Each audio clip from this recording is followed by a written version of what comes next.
Hey guys, welcome back to my channel. If you are new, my name is Allie and I'm a mama to 2 little ones. And here on my channel, I do a lot of cleaning and organization type videos, but I also do recipes and cooking. So if any of that sounds good to you, then you are definitely in the right place. Make sure you guys are subscribed to my channel and turn on your bell notifications and set it to all. That way you don't miss any of the videos that I have coming up. You can also follow me on Instagram at allie_gooch, and we would love to have you. So today we are gonna be doing a what's for dinner video, and I'm gonna be sharing with you 4 of the dinners that we're having this week. And I'm also gonna be sharing the recipes for all of it. All of these recipes are super easy and affordable, but also family friendly. So let's get started. The first thing that we're going to be making today is kind of like a quinoa bowl, and what I'm doing first is I'm prepping some sweet potatoes to roast in the oven. All I did was wash them, and now I am chopping them into about 1-inch cubes.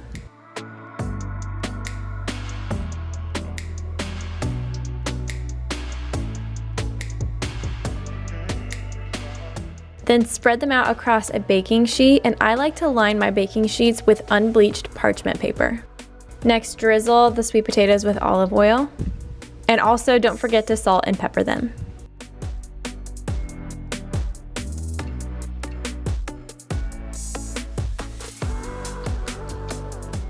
Then roast them at about 415 to 425 degrees for about 25 minutes.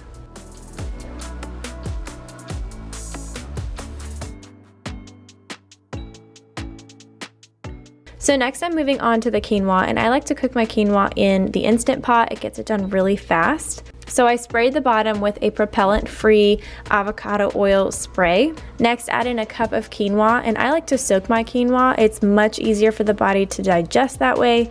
And then also add in a cup of water. Then place the lid on the Instant Pot, set the pressure seal valve to close, and cook the quinoa for 2 minutes. Now I'm going to start prepping some of the other things that are going in our quinoa bowl. I'm using chicken sausage and some zucchini. And then you can really cut the zucchini however you want to. I like to keep all my veggies and the meat all cut about the same size, which ended up being about 1-inch pieces.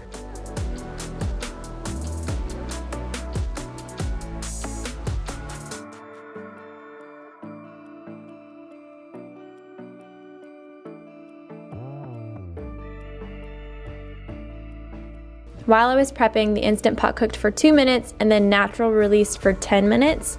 And then I'm gonna go ahead and quick release the Instant Pot, and the quinoa is all done. So I fluffed it up with a fork just a little bit, and then I added in 2 tablespoons of grass-fed butter. Just a couple of steps left. I'm going to sear the sausage and also cook down the zucchini just a little bit. The zucchini I added a little bit of avocado oil to and just cooked it down, and then added some salt and pepper. And then the chicken sausage was already cooked, so I pretty much just heated it through and got a little sear on some of the sides.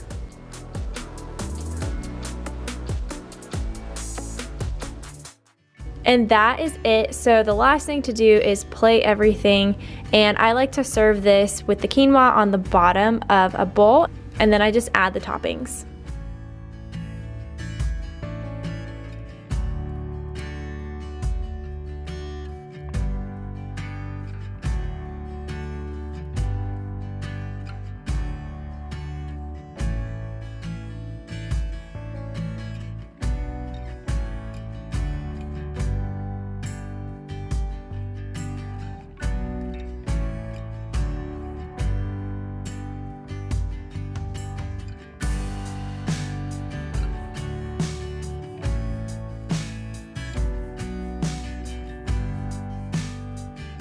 The next night we had spaghetti and roasted broccoli, and I'm really excited to share this spaghetti recipe with you because it has a little trick to help your kiddos eat their veggies.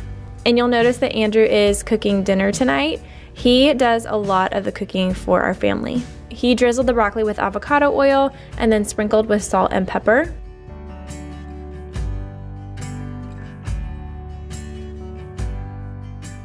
And then he's roasting the broccoli at 400 degrees for about 15 minutes.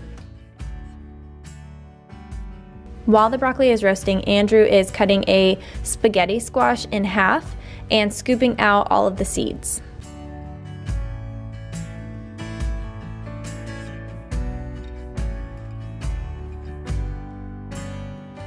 And Andrew is cooking the spaghetti squash in the Instant Pot.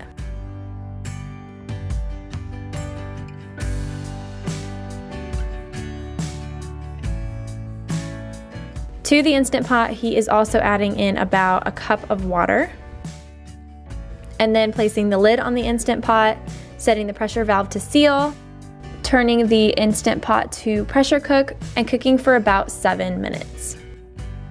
Next, Andrew's moving on to the spaghetti part. We're using gluten-free spaghetti noodles, and he just added those to some salted boiling water. And then he's getting started on the meat sauce. First, he's browning up 1 pound of grass-fed, grass-finished ground beef, and we like to get our ground beef from Butcher Box. And then he's also adding some salt and pepper. After the meat is browned, Andrew's adding in our very favorite marinara sauce. It's Rouse, and it's really good. And he's just gonna stir that together and heat the sauce through.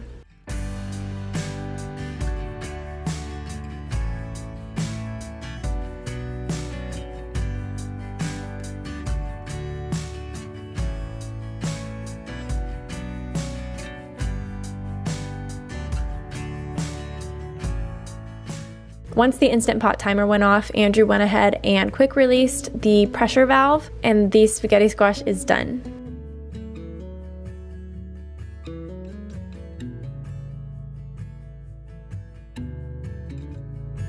To get the spaghetti squash out, you just use a fork and kind of fluff the spaghetti squash.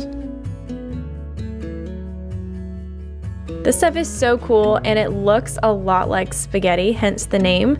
So the trick that I have for you is to mix half spaghetti squash with half pasta noodles, and your kids probably won't know the difference. At least mine don't. And I think it adds a nice texture and flavor to your regular old spaghetti. And just top with meat sauce, and that is it. You can sprinkle with cheese if you want, or add some red pepper flakes, but we're gonna eat it as is.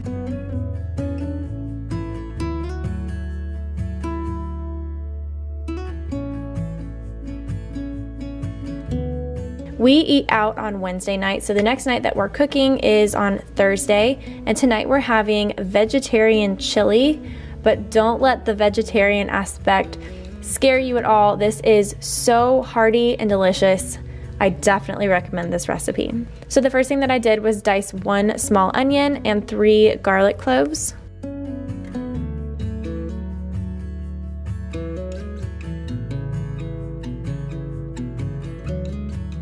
I have a large pot heated on the stove, and to it I'm adding some avocado oil and the onion, and I'm going to brown the onion for about 4 minutes.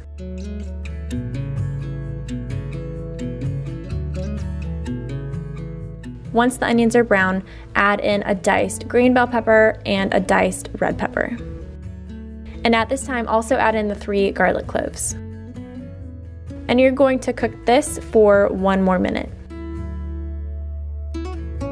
Now it's time to add in the remainder of the ingredients. I have 1 chopped portobello mushroom and 1 28-ounce can of crushed tomatoes.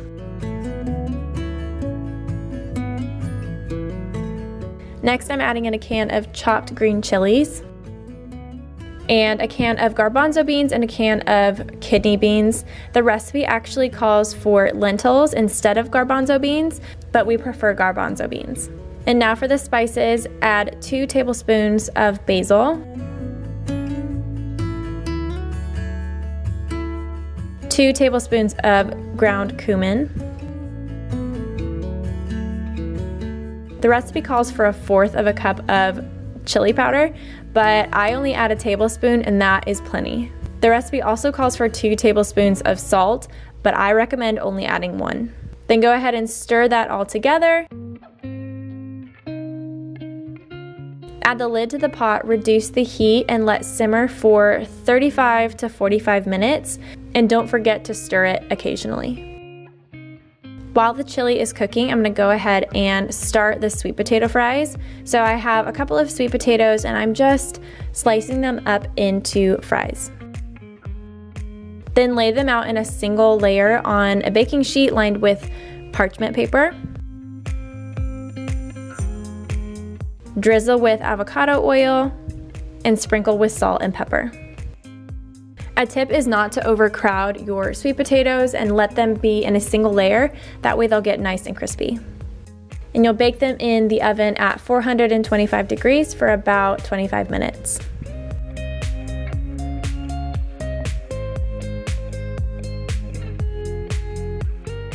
Now that the sweet potatoes and the chili is done, it is time to plate this all together. First, put the sweet potatoes down on a plate and then top it all with the chili. And in this recipe, there is a recipe for a vegan chili cheese sauce. I've personally never made that. I usually just add sour cream since I am not vegan.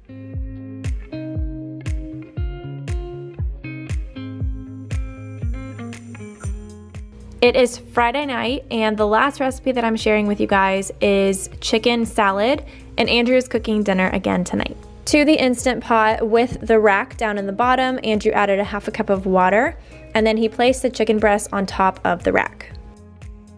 Then place the lid on the Instant Pot and set the pressure valve to seal. Turn the Instant Pot to pressure cook and cook for 11 minutes. While the chicken's cooking, Andrew is prepping some veggies, and he's starting with the celery that's going in the chicken salad, and he's just dicing it. Next, Andrew's moving on to parsnips, and he is making parsnip fries. It's a nice little twist on roasted carrots or traditional French fries. Very good for you and very tasty. And he's just cooking these like you would cook sweet potato fries, spreading them out on a baking sheet lined with parchment paper, avocado oil, and salt and pepper. And roast them in an oven at 400 degrees for about 15 minutes.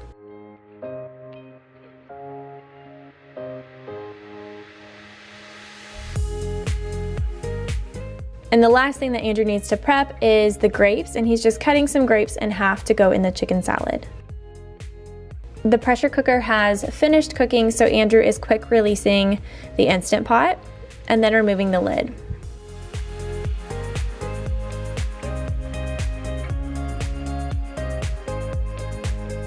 Andrew removed the chicken from the Instant Pot and he is now chopping it fine.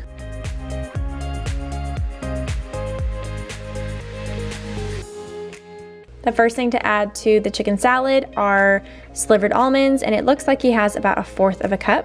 And then add in the 3 stalks of celery, and then about 1 cup to 1.5 cups of halved grapes. Next, add in 1 cup or so of mayo, and we really like to use avocado oil mayo. And then mix it together, and you can go ahead and taste it. And if you feel like it needs more salt, pepper, mayonnaise, or grapes and celery, you can add more of that now. And then to serve it, we served it in a croissant, but you could also serve it wrapped in lettuce. So that is it for today's video. I hope you guys enjoyed seeing what we had for dinner this week. If you like this type of video, then let me know down in the comments below. Make sure you're subscribed to the channel so you don't miss any of the videos that I have coming out. Follow us on Instagram at allie_gooch. And I love you guys, and I will see you in the next one. Bye.